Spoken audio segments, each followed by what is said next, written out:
President Monson, may I claim Presidente Monson, personal privilege peço um momento particular, se puder. as the first of the brethren invited to speak Como o primeiro entre os meus irmãos, singular message com a oportunidade de falar, church this morning. após sua mensagem singular à igreja esta manhã, posso dizer algumas palavras em nome de todos os irmãos, Of the general authorities and indeed das autoridades gerais of all the church. e, de fato, em nome de toda a igreja. The many privileges we have had in this historic Dos muitos privilégios que tivemos nesta conferência histórica, inclusive, especialmente, de participar na Assembleia Solene de ontem, em que pudemos apoiá-lo como profeta vidente e revelador, feel that the most important não posso deixar de sentir que o principal privilégio que todos tivemos foi de testemunhar pessoalmente of the sacred a colocação sagrada do manto profético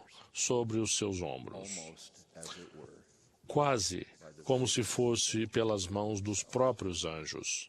those in attendance at last night's general priesthood meeting Os que assistiram ontem à noite à sessão geral do sacerdócio e todos os que estavam presentes esta manhã na transmissão mundial have been eyewitness to foram testemunhas oculares desse evento. the participants.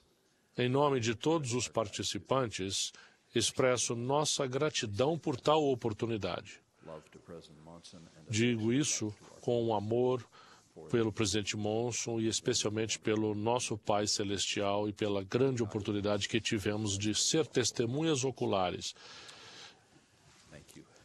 Obrigado. Now, in General Conference last October, Na última Conferência Geral de outubro, for reason expliquei que há dois motivos principais para a Igreja de Jesus Cristo dos Santos dos Últimos Dias ser acusada erroneamente de não ser cristã. time I addressed Naquela ocasião, those doctrinal issues. abordei uma dessas questões doutrinárias, nossa concepção da Trindade. I'd like to address the other Hoje, gostaria de discorrer sobre a outra doutrina importante que caracteriza a nossa fé, causes concern to mas que desconcerta algumas pessoas, a saber, a afirmação audaciosa de que Deus continua a proclamar sua palavra revelations which mandate e as revelações, que diz que temos um cânon aberto de escrituras. measure because of their genuine Alguns cristãos, pelo seu amor genuíno pela Bíblia, afirmam que não pode haver outras escrituras autorizadas além da Bíblia. pronouncing the canon of Assim, revelation ao closed. declararem que o cânon de revelação está fechado,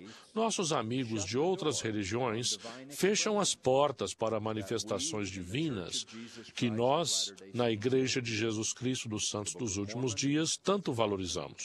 O Livro de Mórmon, Doutrina e Convênios e a Pérola de Grande Valor, bem como para a orientação divina recebida pelos profetas e apóstolos, ungidos por Deus.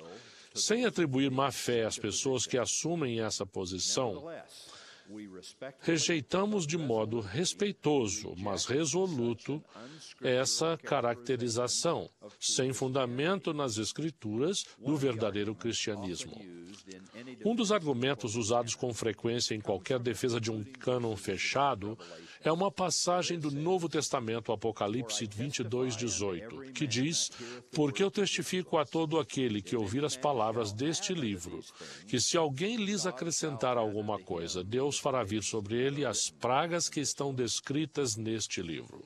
However, there is now overwhelming Contudo, consensus há um indiscutível consenso entre os eruditos da Bíblia de que esse versículo diz respeito apenas ao livro de Apocalipse e não à Bíblia como um todo. Praticamente todos os estudiosos da atualidade reconhecem vários livros do Novo Testamento que foram, com quase toda certeza, escritos depois da revelação recebida por João na ilha de Patmos. Nessa categoria estão pelo menos os livros de 1º e 2º Pedro, Judas, as 3 epístolas de João e provavelmente o Evangelho inteiro de João. Mas há uma resposta ainda mais simples para o porquê dessa passagem do livro final do Novo Testamento atual não se aplicar à Bíblia inteira. O motivo é que a Bíblia completa, como a conhecemos hoje, uma coletânea de textos num único volume, ainda não existia quando esse versículo foi escrito. Por exemplo, durante séculos, depois de João tê-lo redigido, os livros individuais do Novo Testamento circularam separadamente ou talvez em conjunto com alguns outros textos, mas quase nunca como uma coletânea completa. Do conjunto integral de 5.366 manuscritos gregos conhecidos do Novo Testamento, apenas 35 contêm o Novo Testamento inteiro, como o conhecemos hoje, e os 34 foram compilados depois do ano 1000 depois de Cristo. A realidade é que quase todos os profetas do Velho e do Novo Testamento acrescentaram escrituras às deixadas pelos seus predecessores. Se as palavras do Velho Testamento de Moisés fossem suficientes, como tinham suposto alguns equivocadamente, então qual foi o motivo das profecias posteriores de Isaías e as de Jeremias depois dele, sem falar de Ezequiel, Daniel, Joel, Amós e os demais? Se uma revelação concedida a um profeta em determinado momento bastasse para sempre, o que justificaria todas essas outras? A resposta foi manifestada claramente pelo próprio Jeová quando disse a Moisés: "Minhas obras não têm fim, e minhas palavras jamais cessam." Um erudito protestante fez um estudo aprofundado sobre a doutrina errônea de um cânon fechado. Escreveu: "Por que motivos bíblicos ou históricos a inspiração de Deus teria se limitado aos documentos escritos que a Igreja hoje chama de Bíblia? Se o Espírito tiver inspirado somente os documentos redigidos no primeiro século, isso significa que o mesmo Espírito não se manifesta hoje na Igreja sobre questões importantes?" Fazemos-nos humildemente essas mesmas perguntas. A revelação contínua não rebaixa nem desacredita as revelações existentes. O Velho Testamento não perde seu valor para nós quando nos é apresentado o Novo Testamento, e o Novo Testamento só tem a ganhar quando lemos o livro de Mórmon, outro testamento de Jesus Cristo.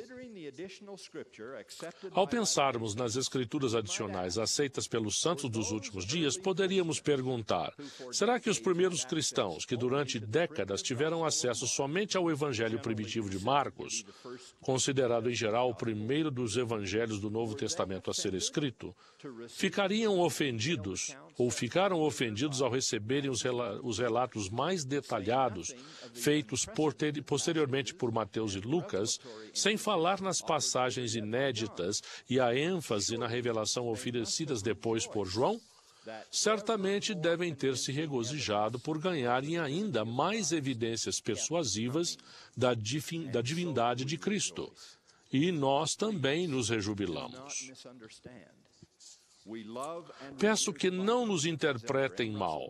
Amamos e reverenciamos a Bíblia, como ensinou o Elder M. Russell Ballard com tanta clareza neste púlpito há apenas um ano. A Bíblia é a palavra de Deus, sempre identificada em primeiro lugar no nosso cânon, as nossas obras padrão da Igreja. De fato, foi a leitura divinamente inspirada do versículo 5 do primeiro capítulo do livro de Tiago na Bíblia que conduziu Joseph Smith à sua primeira visão do Pai e do Filho, que culminou na restauração do Evangelho de Jesus Cristo em nossa época. Mas mesmo naquele tempo, naquele momento, Joseph sabia que a Bíblia sozinha não poderia responder todas as perguntas religiosas dele e de outros em situações semelhantes. Como ele disse em suas próprias palavras, os ministros de sua comunidade estavam em desacordo, às vezes de modo acalorado, sobre essas doutrinas. Sacerdote contendendo contra sacerdote e converso com converso, numa luta de palavras e choque de opiniões, escreveu ele. Praticamente a única coisa que essas religiões em conflito tinham em comum era, ironicamente, a crença na Bíblia. Mas como explicou Joseph, os religiosos das diferentes seitas interpretavam as mesmas passagens da Escritura de maneira tão diferente que destruíam toda a confiança na solução do problema sobre qual a Igreja era verdadeira, através de uma consulta à Bíblia. Estava claro que a Bíblia, descrita com frequência na época como um denominador comum, na verdade não era nada disso. Infelizmente, era um fator de discórdia. Assim, um dos principais objetivos da revelação contínua por meio de profetas vivos é declarar ao mundo, pela boca de testemunhas adicionais, que a Bíblia é verdadeira. Este é escrito, declarou um profeta antigo em relação ao livro de Mórmon, com o propósito de que acrediteis nesse, referindo-se à Bíblia.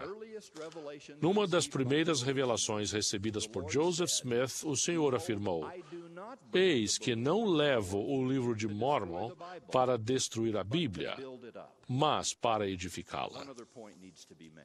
Há ainda outro aspecto a ser esclarecido. Como se sabe que havia cristãos bem antes de existir o Novo Testamento, ou até mesmo uma coletânea das palavras de Jesus, não se pode afirmar que a Bíblia é o que torna alguém cristão. Citando o conceituado estudioso do Novo Testamento, N.T. Wright, ele disse: "O Jesus ressurreto, na época do Evangelho de Mateus, não disse: 'Todo o poder no céu e na terra é dado aos livros que escrevereis.' Mas, ao invés disso, ele disse: 'É-me dado todo o poder no céu e na terra.'" Em outras palavras, as próprias Escrituras afastam o foco de si mesmas e apontam para o fato de que a autoridade final e verdadeira pertence ao próprio Deus. Assim, as Escrituras não são a fonte suprema para os membros da Igreja. Elas são manifestações da fonte suprema. A fonte suprema do conhecimento e da autoridade para os santos dos últimos dias é o Deus vivo. A comunicação desses dons vem de Deus, na forma de revelações vivas, vibrantes e divinas. Essa doutrina está no âmago da Igreja de Jesus Cristo dos Santos dos Últimos Dias e da nossa mensagem ao mundo. Um exemplo contundente é a Assembleia Solene de ontem, na qual apoiamos Thomas S. Monson como profeta, vidente e revelador.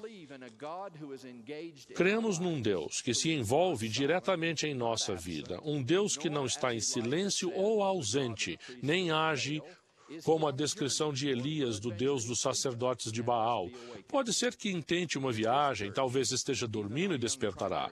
Nesta igreja, até as crianças pequenas da primária recitam: "Cremos em tudo o que Deus revelou, em tudo o que Ele revela agora, e cremos que Ele ainda revelará muitas coisas grandiosas e importantes relativas ao reino de Deus."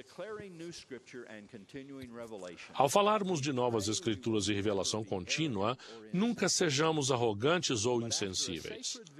Uma visão sagrada num bosque hoje igualmente sagrado respondeu afirmativamente à pergunta: Deus existe?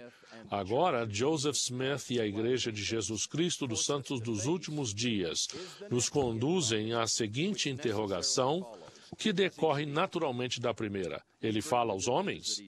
Trazemos as boas novas de que Ele o fez e o faz. Com um amor e afeto oriundos de nosso cristianismo, convidamos todos a examinarem as mensagens prodigiosas proclamadas por Deus desde os tempos bíblicos e ainda hoje. De certa forma, Joseph Smith e seus sucessores proféticos desta igreja respondem ao desafio de Ralph Waldo Emerson, que fará 170 anos no meio do ano deste ano, lançado aos alunos da teologia da Universidade de Harvard. Essa elite intelectual protestante foi instada pelo sábio de Concord a ensinar que Deus existe, não que existiu, que Ele fala, não que falou. Testifico que os céus estão abertos. Testifico que Joseph Smith foi e é um profeta, que o livro de Mórmon é verdadeiramente outro testamento de Jesus Cristo. Testifico que Thomas S. Monson é o profeta de Deus, um apóstolo moderno que detém as chaves do reino em suas mãos, um homem sobre o qual vi, pessoalmente, recair o manto profético. Testifico que a presença dessas vozes autorizadas e proféticas e de revelações inspiradas contínuas é uma das características principais da mensagem cristã sempre que o ministério autorizado de Cristo esteve na Terra. Testifico que esse ministério está na Terra e se encontra nesta igreja, a Igreja de Jesus Cristo dos Santos dos Últimos Dias. Em nossa devoção sincera a Jesus de Nazaré, como Filho de Deus, o Salvador do mundo, convidamos todos a examinarem o que recebemos dele e a se unirem a nós, sorvendo profundamente na fonte que salta para a vida eterna. Essa prova constante de que Deus vive, que Ele nos ama e que Ele fala a nós. Expresso a mais profunda gratidão pessoal por suas obras que não têm fim e suas palavras que jamais cessam. Presto testemunho desse desvelo divino e amoroso e dos registros que dele testificam, no sagrado nome de Jesus Cristo. Amém.